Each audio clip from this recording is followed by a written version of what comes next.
Nesse fim de semana eu destaco 3 filmes que tratam basicamente de amizade.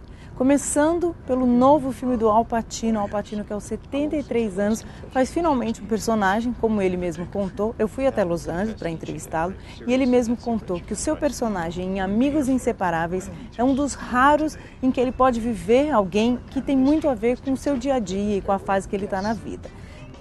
Muito e nem tanto, digamos assim. Seu personagem é o Val, que depois de décadas na cadeia, ele é um ex-assassino de aluguel, volta para a liberdade, vai voltar para a rua, voltar para o mundo. Para recebê-lo, o Doc, vivido pelo genial Christopher Walken, um dos meus favoritos.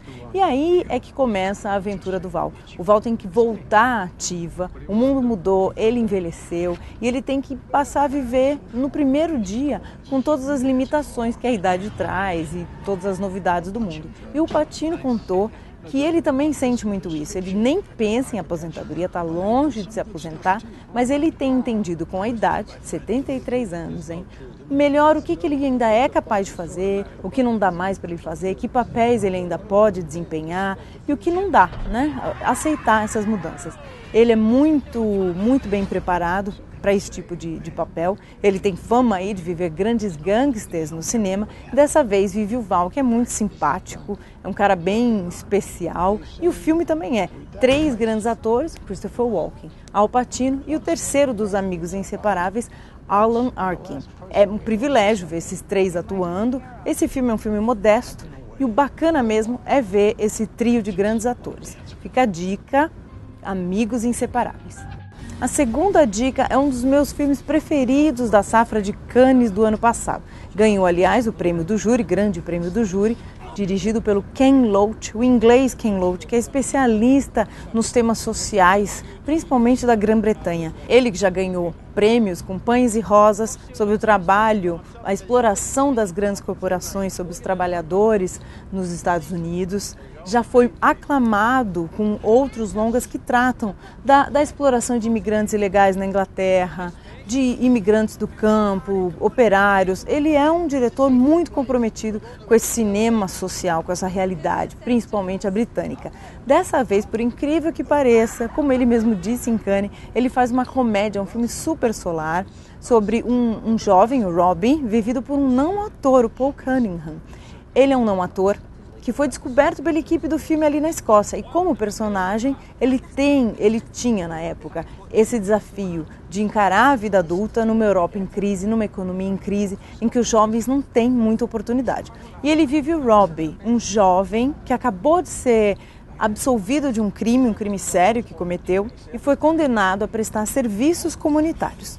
E aí, nesse ambiente do serviço comunitário, ele conhece um monitor que é apaixonado por whiskies. Exatamente, o whiskies, a grande tradição inglesa e escocesa. E convida o Robbie e alguns amigos para ir com ele a um leilão de whiskies no norte do país. E aí é que entra todo esse ambiente tão interessante que a gente conhece pouco.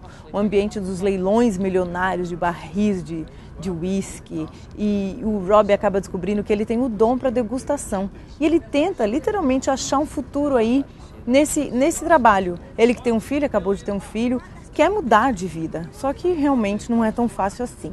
E é aí que entra todo esse desafio dele. O filme é muito interessante e o nome do filme vem daí também. Se chama A Cota dos Anjos, quer dizer, a parte dos anjos em português. Em inglês seria a cota, que é a parcela do uísque que evapora quando se produz. Uma porcentagem do uísque sempre se perde e eles chamam isso de A Cota dos Anjos. É um filme muito bacana, tem muita magia, por incrível que pareça, por mais realista que o Ken Loach seja. Por falar em magia, a terceira dica não poderia ser mais mágica. Oz, mágico e poderoso. Exatamente, o mágico de Oz. Só que dessa vez o filme ele vai antes da aventura da Dorothy. Aliás, 73 anos depois da estreia da aventura da Dorothy, o clássico aí nos cinemas, chega agora essa nova aventura, dirigida pelo Sam Raimi. Quem não se lembra, é o diretor aí de vários Homens-Aranhas do cinema. Não por acaso, o ator que faz o papel do Oz, que estrela essa aventura, é o James Franco.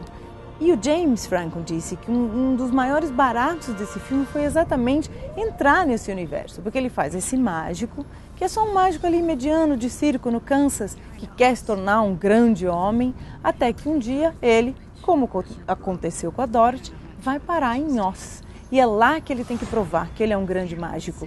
E quem é que ele conhece? Ele conhece 3 grandes feiticeiras ou bruxas. Claro, né? A bruxa Boa do Norte, a Glinda, vivida pela Michelle Williams. Ele conhece a Theodora, a bruxa má do Oeste, vivida pela Mina Kunis. E a Eva Nora, a bruxa má do Leste, vivida pela Rachel Weisz. São 3 mulheres lindas vivendo novamente essas 3 personagens lendárias. É isso que é interessante nesse filme. O quanto vem de novo aí, filmado em 3D, e o quanto o clássico também tem a clássica história com um pouquinho a mais, ou seja, um pouquinho antes do Oz virar o grande Oz. É uma ótima pedida para o fim de semana.